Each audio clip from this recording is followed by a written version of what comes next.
숙향전. 숙향전 6편. 이때 양왕이 이의공 상서에게 혼인을 재촉하매 상서는 이미 한 번 허락한 일이라 피하지 못하고 아들 한림학사에게 처단하라고 은근히 권하니 학사는 이런 부친의 분부를 받고 그 구혼을 거절할 생각이더라.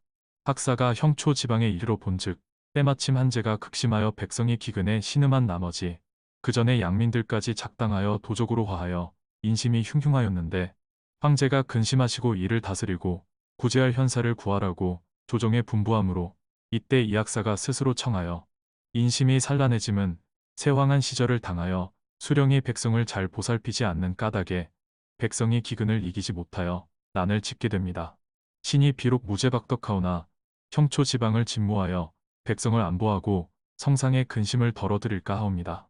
하고 아뢰자 황제가 크게 기뻐하시고 학사를 즉시 형주자사로 명하여 급히 부임하라는 특명을 내리니 이 학사가 사안하고 고향으로 돌아와서 하직하자 부모가 반겨서 격려하기를 남아가 입신하면 충직진명하나니 마땅히 백성을 사랑하고 정사를 부지런히 하여 임금이 바라시는 뜻을 저버리지 말아야 한다. 이번 행도는 천은을 값잡고 서울을 멀리 함으로써 양왕의 구혼을 거절하려는 소자의 뜻이옵니다.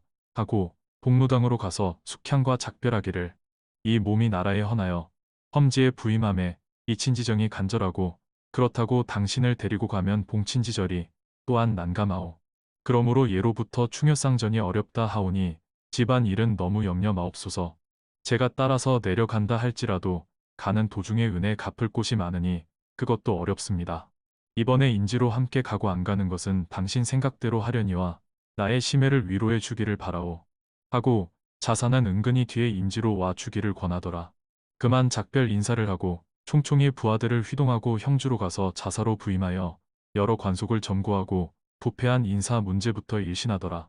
총명한 신임 자사는 사람의 얼굴과 음성을 살펴 선악을 밝히고 등용과 파면을 명백히 하는 동시에 상벌을 공평히 하였고 창곡을 열어서 기민을 진율하고 어진말로 훈유하여 정사가 일신하자 그 성행하던 도적들이 신관이 부임하여 저희들을 다 죽이는 줄 알고 혹은 도망코자 하며 혹은 반란을 일으키려고 하더니 새로운 이자사의 교유함을 듣고 그 인덕에 열복하여 스스로 죄를 뉘우치고 물러가서 농사에 힘쓰게 되더라. 한편 이자사가 친히 순행하면서 손수쟁기를 잡고 권능하여 백성을 보는 대로 효제충신의 도의로 교유하자 한 달 안에 형주 지방이 격양가를 부르며 즐김이 이루 헤아릴 수 없게 되더라.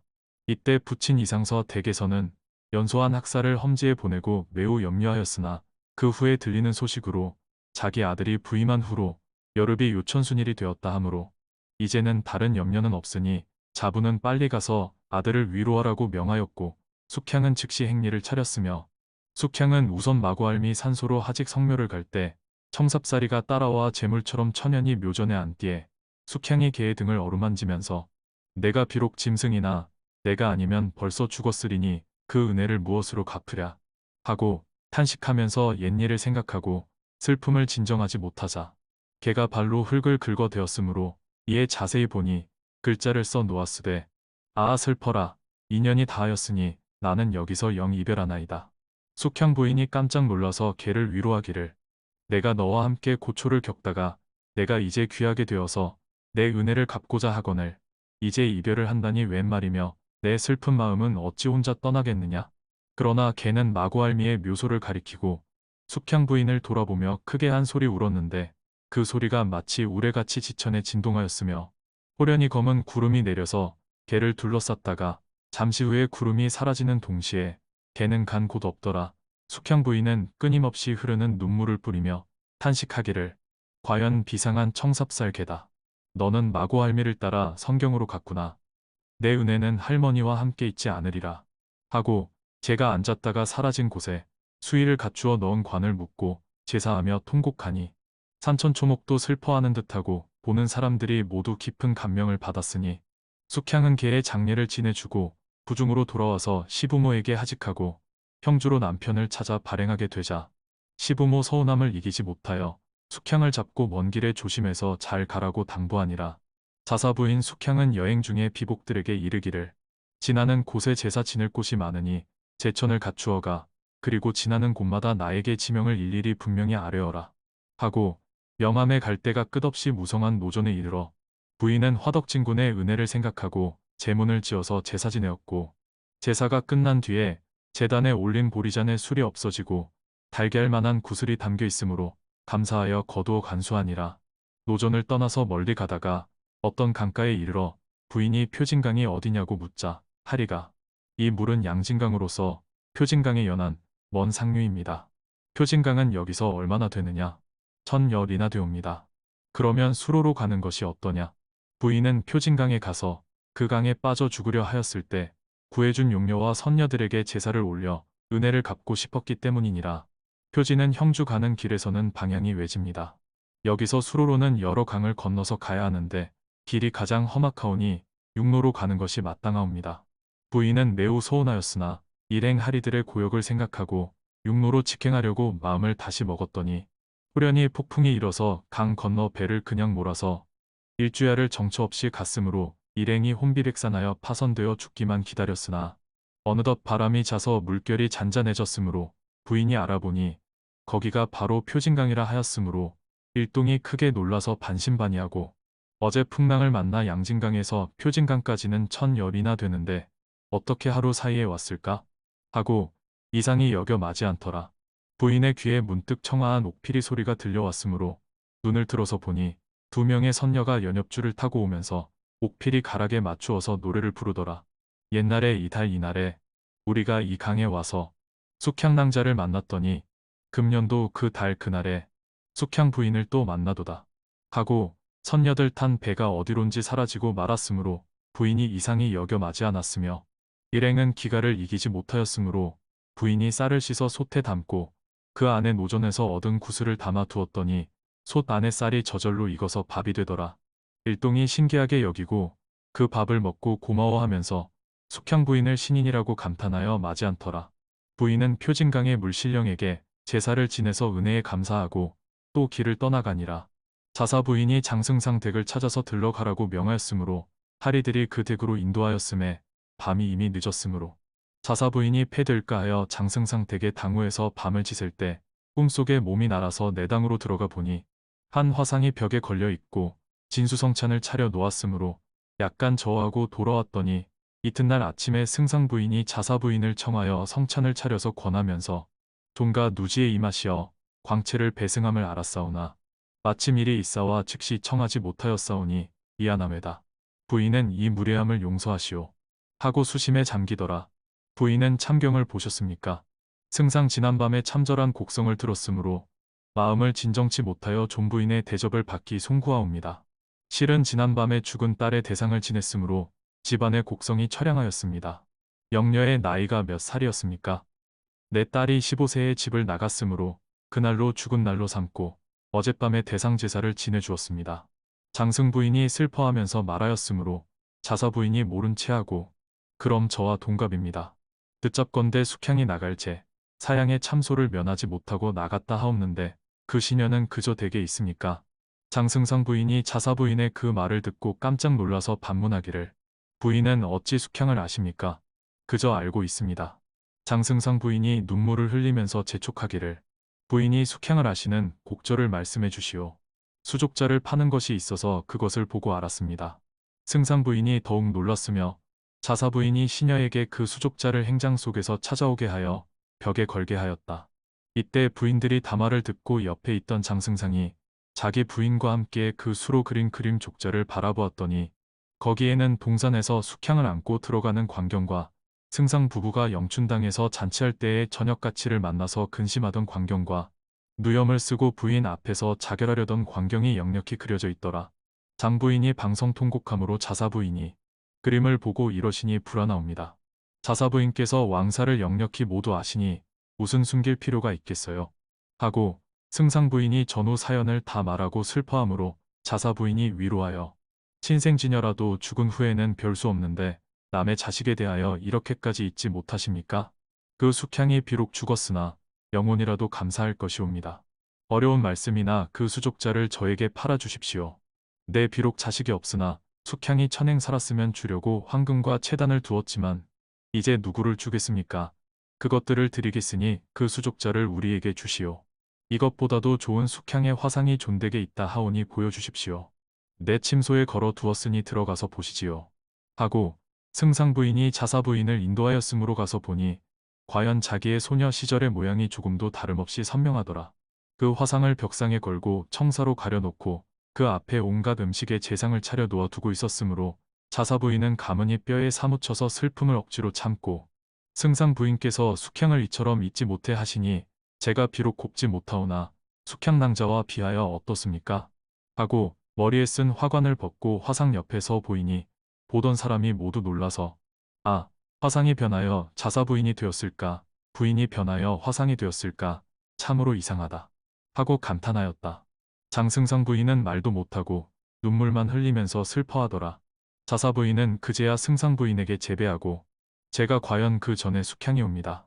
가군이 형주 자사로 부임하였으므로 임소로 가는 도중에 부인께 배웠고 예전의 은혜를 사례코자 왔었더니 부인께서 저를 지금까지 이처럼 잊지 않으시고 계시니 이 은혜는 이 세상에서 다 갚아드리지 못하겠습니다.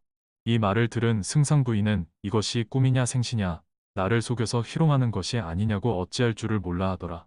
자사 부인이 승상 부인의 손을 잡고 위로하면서 꿈이 아니고 정말이오니 정신을 진정하시고 지난 회포를 풀어주십시오. 저쪽에 제가 있던 방에 제가 나갈 때 써놓고 간 혈서를 보셨습니까? 승상 부인이 그제야 이 자사 부인이 그 전에 숙향인 사실을 깨닫고 새로운 통곡을 터뜨리더라. 제가 사양에게 쫓겨서 이 댁을 나갈 채야 어찌 오늘 슬하에 찾아와서 배울 줄 알았겠습니까? 하고 강물에 빠졌다가 선녀의 구원을 받고 노전에서 화재를 만났으나 화덕진군의 도움으로 살아나고 또 천태산의 마고선녀를 만난 이야기를 하고 있을 때 장승상이 그 말을 듣고 경이하여 채 신도 신지 못하고 맨발로 급히 뛰어와서 통곡하니라. 자사 부인이 장승상에게 재배하고 눈물을 흘리면서 위로하였으며 장승상 부부를 위해서 성대한 잔치를 베풀어 사안하고 희락이 상반하여 약소한 잔치로 모시나이다. 하고 곧 시녀를 시켜서 행장에서 미리 마련해 왔던 승상 부부의 위복 일습식을 갖다 드렸는데 그것은 숙향 부인이 손수 정성껏 지은 선물일러라. 이어서 근처의 여러 부인들을 청하여 사흘 동안이나 큰 잔치를 베풀었는데 여러 부인들은 숙향 부인의 칭찬이 자자하더라. 승상 댁에는 비록 자녀가 없으나 이 영화는 십자가 부러울 것이 없사옵니다. 숙향 부인은 장승상 부처의 만류로 한 달 동안 모시고 즐기다가 형주로 떠나가려 하였는데 거기서는 형주가 그리 멀지 않으므로 자사가 거마를 차려서 마중을 보냈더라. 자사 부인이 장승상 부부와 석별하고 떠나서 장사 땅에 이르자 기이하게도 사슴과 원숭이와 황새와 까마까치 떼가 자사 부인 행차하는 길 앞에 진을 치고 입마를 피하지 않았다. 하리들이 그 짐승들을 활로 쏴서 잡아 치울 것을 부인에게 청하였으나 부인은 그러지 말라고 명하고 자사의 수령에게 분부하여 쌀 섬에 밥을 짓게 하여 갖다 놓고 부인이 친히 타이르자 짐승들이 고마워서 밥을 먹고 흩어져 갔으므로 사람들이 감탄하여 맞이 않았으며 이때에 숙향 부인의 머리에 문득 떠오르는 생각이 있었으니 이제 내가 전일에 진 은혜에 대하여 모두 인사를 하였으나 지금껏 부모를 만나지 못한 것이 가장 큰 한이다. 하고 매우 슬퍼하더라. 한 곳에 이르니 그곳이 계양 땅이라고 하리들이 고하기로 숙향 부인이 반색을 하고 마고선녀가 세상을 떠날 때에 계양 태수 김전이 자기의 부친이라던 말을 생각하고 이 기회에 부친을 만날지 모른다고 생각하니라. 행차를 재촉하여 계양 태수 있는 성에 이르니 태수가 성 밖까지 나와서 자사 부인의 행차를 영접하므로 그 성명을 물으니 유래라고 대답하므로 크게 실망하고 전에 들으니 계양 태수는 김전이라더니 태수의 성명이 다르니 계양이 또 있습니까? 전관의 김전은 백성을 어질게 진무하여 송성이 높아서 벼슬이 승진하여 양양태수로 전근되었습니다. 부인이 섭섭히 여기고 여기서 그 양양이 얼마나 되느냐고 묻더라. 300리쯤 됩니다. 그곳은 형주로 가는 도중인가요? 그곳을 들러가시면 길을 많이 돌게 됩니다. 부인은 그리로 가고 싶었으나 원로의 피곤한 일행의 하리들의 패를 생각하여 중지하였으나 마음은 양양으로만 끌려서 어쩔 줄 몰라 하더라. 그 전에 김전이 낙양태수로 있을 때에 이휘공의 명령대로 숙향을 죽이지 않은 영고로 계양으로 좌천되었다가 선이 형주자사로 부임한 뒤에 그에 관할 구역 내의 각지 수령의 치적에 따라 살펴서 인사 이동을 한 결과에 따라 김전은 한격 높은 양양태수로 승진되어 갔던 것이라. 그런데 이 양양태수의 지위는 형주자사의 다음가는 중요한 직책이더라.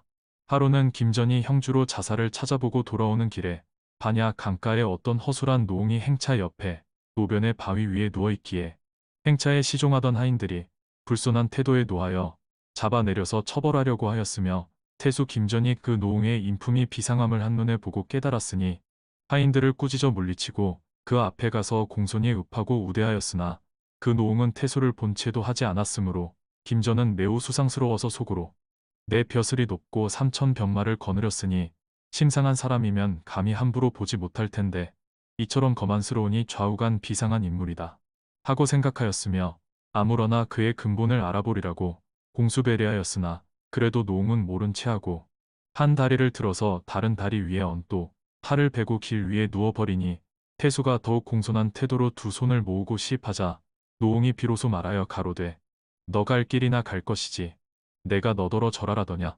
지나가는 행객이오나 노인을 공경하여 절하고 문안드립니다. 내가 나를 진실로 공경하거든 멀찌감치서 절해야 좋을 것이 아니냐. 내가 사위 덕으로 그만한 벼슬을 얻었다고 어른을 업신여겨서 이러니 저러니 하는 잔말을 하는 거냐. 이 말에 김태수는 비로소 노하여 말하기를 내가 노인을 공경하여 대하는데 도리어 내가 사위 덕에 벼슬하였다고 허튼 소리로 모욕이니 그게 무슨 망명이요. 나는 본디 자녀가 없는 사람인데 사위가 어디 있단 말이요. 하하하 숙향이는 하늘에서 떨어졌느냐 땅에서 솟았느냐 숙향이는 어디서 났느냐. 김전이 숙향이 이름 두 자를 듣고 깜짝 놀라서 다시 재배하고 묻기를 제가 노인께 실례하였으니 죄를 용서하십시오. 노웅이 그제야 노기를 풀고 빙그레 웃더라. 제가 전생에 죄악이 중하여 무자하다가 늦게야 숙향을 얻고 장중복 같이 사랑하다가 난중에 잃고 지금까지 생사를 몰랐는데 노인께서 숙향이 간 곳을 아시거든 가르쳐 주시오. 김전이 애언하였으나 노인은 종시 희롱하는 태도로 웃으면서 그 숙향이가 있는 곳을 알긴 하지만 배가 고파서 말할 기운이 없다. 김전은 하인을 시켜서 주점에 가서 주찬을 잘 갖추어 오라고 하였다. 그러자 노웅이 또 까다롭게 하인이 가져오면 하인의 정성이니 하인의 자식 간 곳을 물을 생각이냐. 아차 제가 또 실례하였사옵니다. 하고 김태수가 직접 근처의 술집까지 가서 주찬을 많이 사다 대접하니라. 그러자 노웅은 조금도 사양하지 않고 그 주찬을 다 먹었으며 그 뒤에 김태수가 다시 숙향의 거처를 물었음에 술을 먹고 보니 취해서 어디 말할 수 있겠느냐. 어른께서 모든 실례를 용서하시어 혈육지정을 가근히 여기시고 알려주십시오. 내 정성이 정 그렇다면 여러 하리들을 여기서 물리치고 너 혼자 있으면 일러주마. 김태수가 노웅의 말대로 여러 하리들을 멀리 가 있게 하고 혼자 서서 기다리자. 이때 갑자기 큰 비가 억수로 퍼부어서 물이 괴어 허리까지 올라오매 김태수는 비가 그치고 그 물이 다 빠지도록 그 자리에서 움직이지 않고 서서 기다려도 노인은 잠만 자고 말을 하지 않았으며 이윽고 눈보라가 불면서 순식간에 쌓인 눈에 전신이 거의 묻히게 되었으나 김태수는 역시 섰던 자리에서 움직이지 않았기 때문에 젖었던 옷과 몸이 꽁꽁 얼어서 거의 죽게 되니라. 그제야 노웅이 비로소 잠이 깨고 조용히 말하되 내 모양을 보니 과연 자식 생각이 급진하다 하고 소매 속에서 붉은 부채를 꺼내어 공중을 향해서 붙이니 천지에 가득 찼던 눈이 금시에 다 녹고 여름 날씨가 되더라.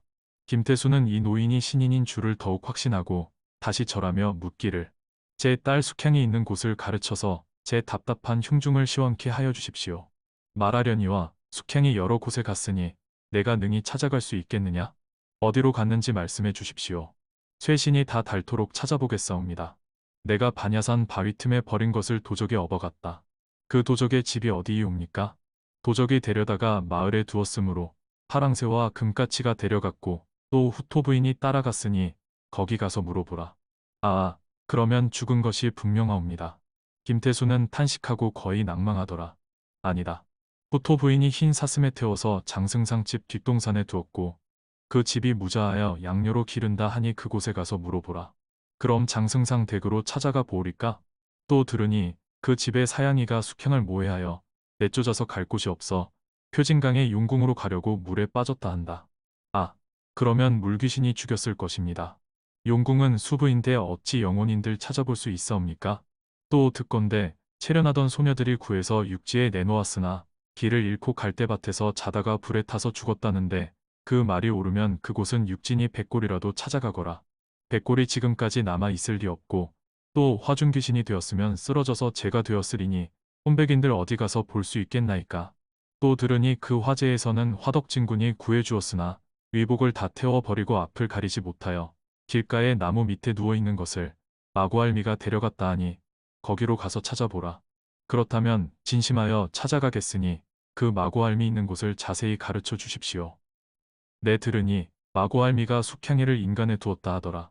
하늘 아래가 모두 인간의 세상인데 어디로 가야 하겠습니까? 숙향이가 있는 지명을 가르쳐 주십시오. 도대체 내가 그 딸 자식을 찾으려는 것은 무슨 뜻이냐?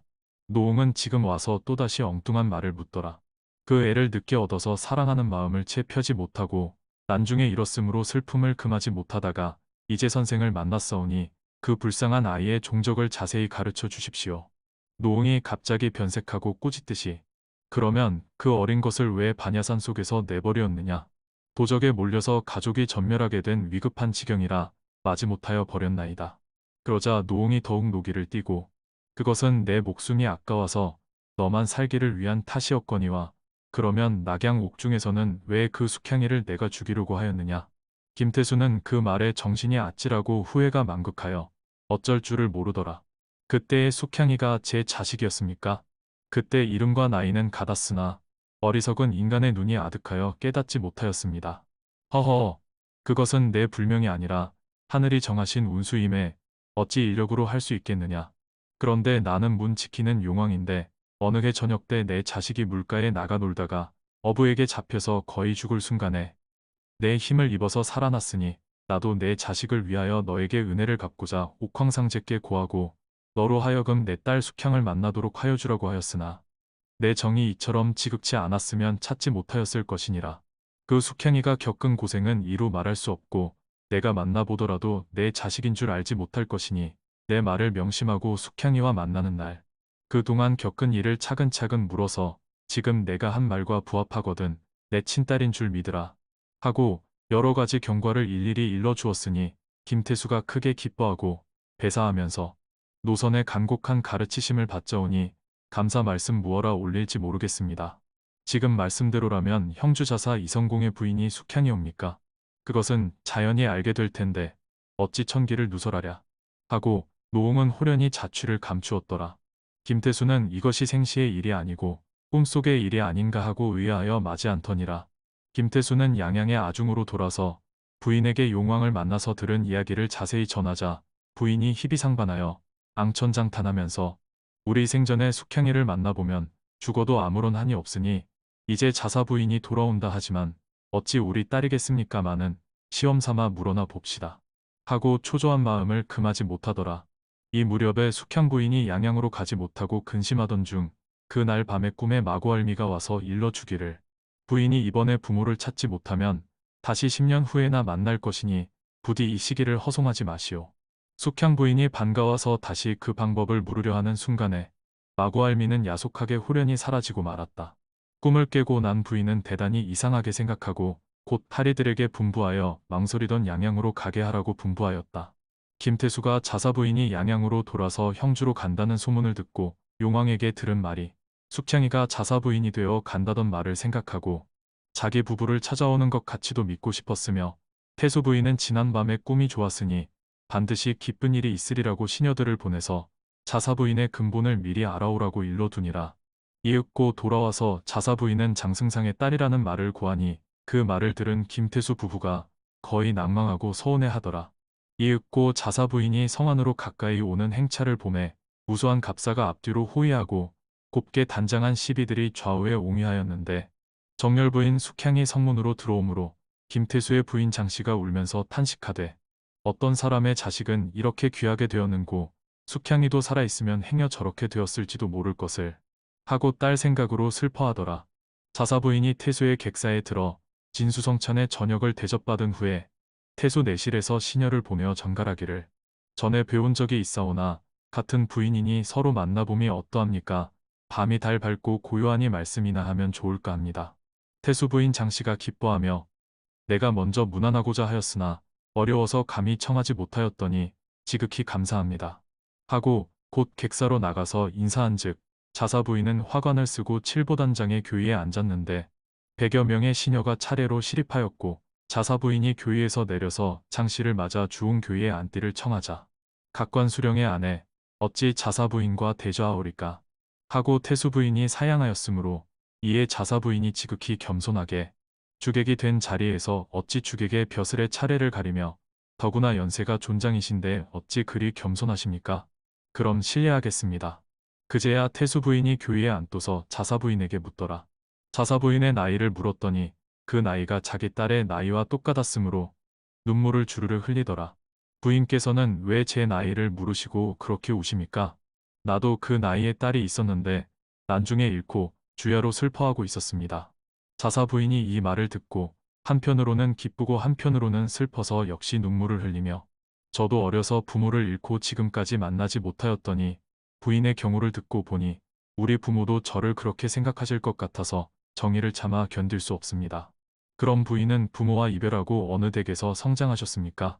저는 5살 때에 부모를 잃고 당시의 일은 잘 기억하지 못하오나 사슴이 업어다가 남군 땅의 장승상댁 뒷동산에 둔 것을 장승상댁에서 거두어서 10년 양육하여 주셨사옵니다.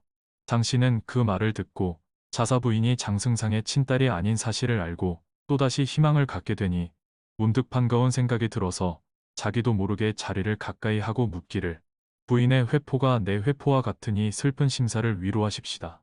하고 잔을 들어서 자사 부인에게 권하였더니 자사 부인이 잔을 받아서 들 때에 손에 옥지환 한 짝을 끼고 있으므로 수상히 여기고 자세히 보니 숙향이를 이별할 때에 옥고름에 메어주었던 것 같아서 깜짝 놀라서 묻기를 어디서 그 옥지환을 얻어 끼셨사옵니까?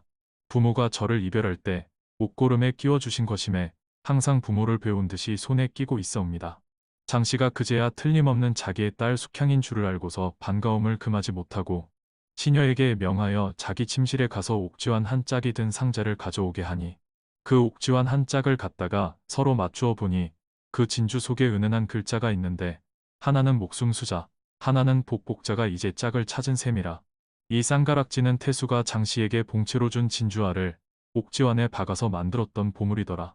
그 뒤에 늦게 딸을 얻었을 때 오색 구름이 온 집을 둘러싸고 향기가 방 안에 진동하였기 때문에 딸의 이름을 숙향이라고 짓고 불행이 단명할까 두려워서 생년월일 시에 사주를 싸서 금낭에 넣어 기르다가 5세 때에 난리를 만나서 피안하다가 반야산에서 도적의 추격이 급하였기 때문에 딸을 바위 틈에 두고 갈 적에 옥지환 한 짝을 소국 고름에 메어주고 잠깐 피란하고 도적이 간 뒤에 다시 찾아갔으나 딸이 종적을 감추었더라는 지난 일을 이야기하였고 또 이어서 최근에 가군태수가 길에서 한 노웅을 만나서 이러이러한 이야기를 들었더니 오늘 자사 부인을 만나서 우연히 옥지환 한 짝을 보니 필한 때에 자기 딸 숙향에게 채워준 그것과 꼭 같으므로 기적과 같은 인연이라 반신반의로 슬퍼한다고 장부인은 긴 이야기를 한숨 섞어 소연하더라.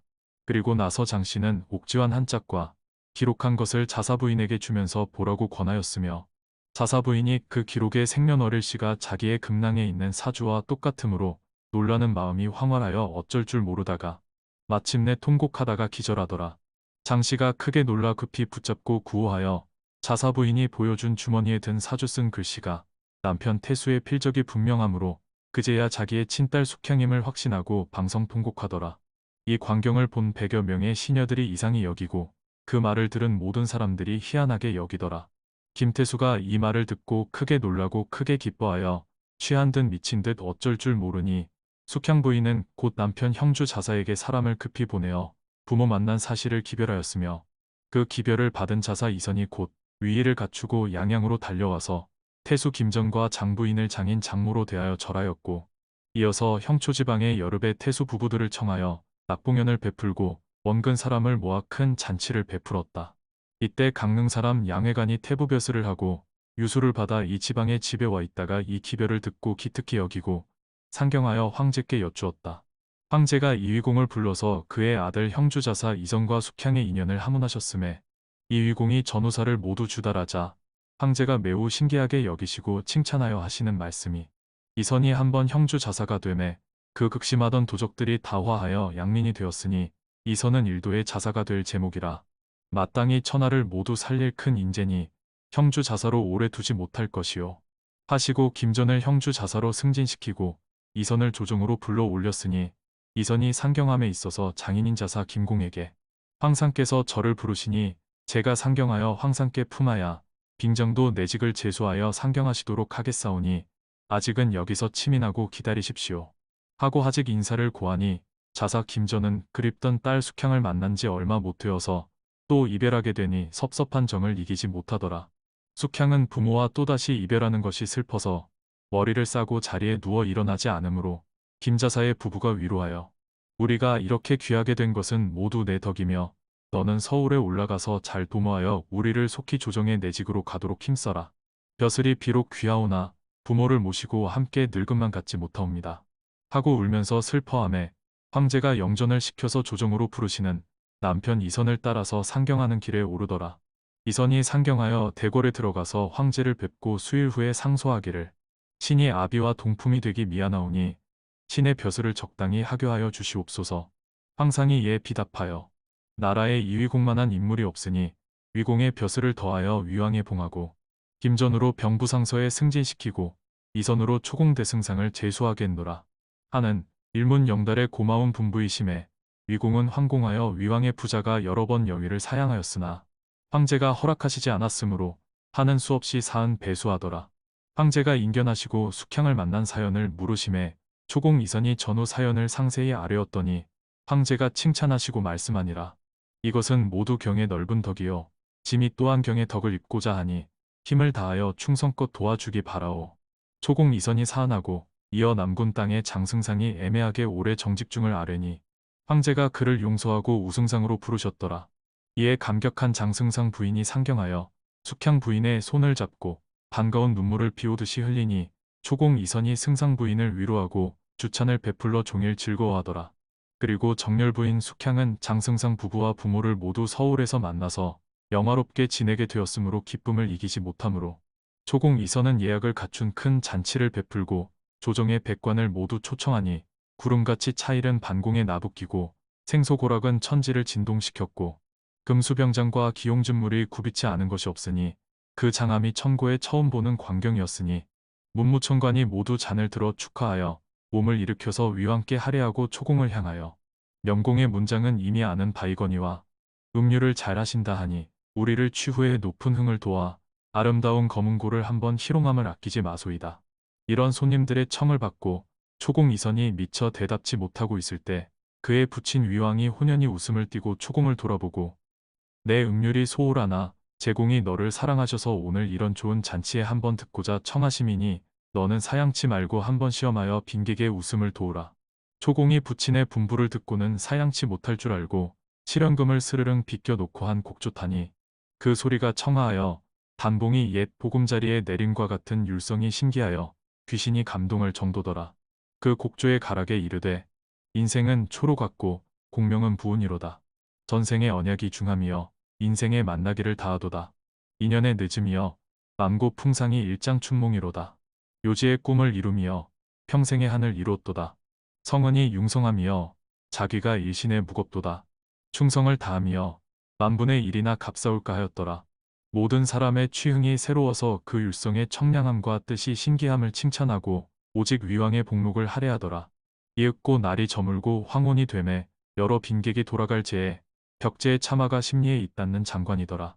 초공은 장승상과 김상서의 집을 이웃에 짓고 서로 사이에 문을 만들고 정렬 부인 숙향이 새 집의 부모를 한결같이 섬기더라.